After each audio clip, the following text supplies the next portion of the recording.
possibility, yes. Okay, excellent. And out of all of those four options, what is the most popular? I would say the most popular option is the line of credit. Okay. Because seniors don't have that immediate need, but they need that money just in case, almost like a safety or a reserve. And there are a lot of things that, you know, either families or the government can't necessarily bail the senior out. So let's assume that a senior takes that line of credit option, the money's sitting there. If another hurricane should happen and they want to make the repairs right away and they don't want to wait for the insurance company to bail them out, they can take that money and use it for that type of purpose. Okay. Does a reverse mortgage affect Social Security and or Medicare and Medicaid benefits? That's a great question. The answer is no, it does not. Okay. I like that, short and simple. Yes. They still have their SSI and everything else coming in. And this is a supplement of what they need because it's already been sitting there. You know, and most people look at it and say, okay, a mortgage, okay, you're going to pay on the mortgage until you build up enough equity, then you're going to refinance to pull cash out for something that you need. Okay, reverse it. Yes. The only difference is there's age difference. Now you have the 62 and above. That market right now is hurting because of Medicare benefits that have been ceased. Okay? So they're going back and saying, how are we going to survive? Okay. Some seniors are eating cat and dog food because they can't survive. Literally, Franklin? Yeah, literally. Oh, my. Eating cat food and dog food. Okay? And they're sitting there with that equity and they're saying, well, I got to leave it for my children. Why? Are your children feeding you? Okay. Bottom line. How long does the process take from application to finishing? Typically about 30 to 45 days. Now, it all depends on whether or not the title is clear, if there are any trust or probate issues, if we require a power of attorney.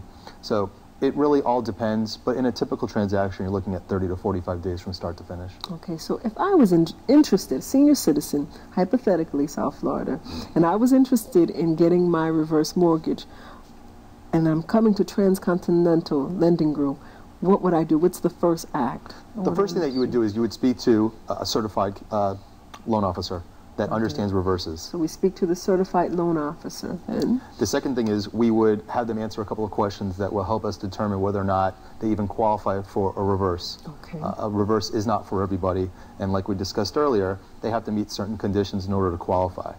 Once they do qualify, we will evaluate what the options are for the client and discuss it with them so that they can make an informed decision.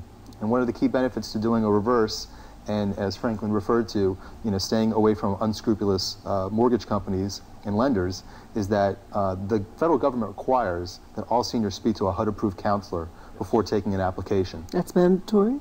It's mandatory. It's free of charge, and it can be done over the phone.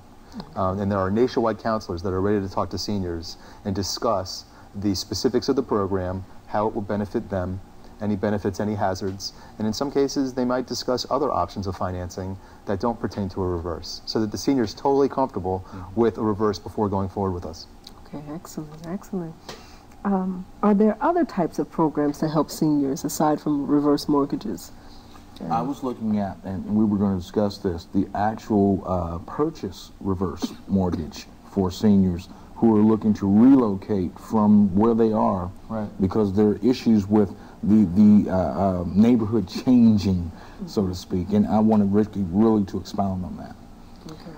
Well, a lot of seniors are looking to move out of their home into something bigger or better, and the challenge is that they cannot qualify because they have a lack of income or assets. So they can use a special reverse mortgage program to actually purchase property. And in addition, we are coming out with a new product, hopefully by the beginning of next year, that will allow seniors to use a reverse to purchase second homes. So there's a lot of flexibility that a reverse mortgage can provide a senior, other than a traditional forward loan where they might not be able to qualify, because when you go to your local bank or your local credit union, you know, the banks want to know, can you repay this loan? And they want to see what your income is and what your assets are. And if you have neither, then it's very hard to obtain a loan. So a reverse is really an answer to a lot of seniors' prayers. An answered prayer. Okay, Franklin, do you have any last remarks very quickly? Yes, my last remark would be this. Seniors, get educated. Okay, there you have it, South Florida. Seniors, get educated, and we'll see you right back after this message.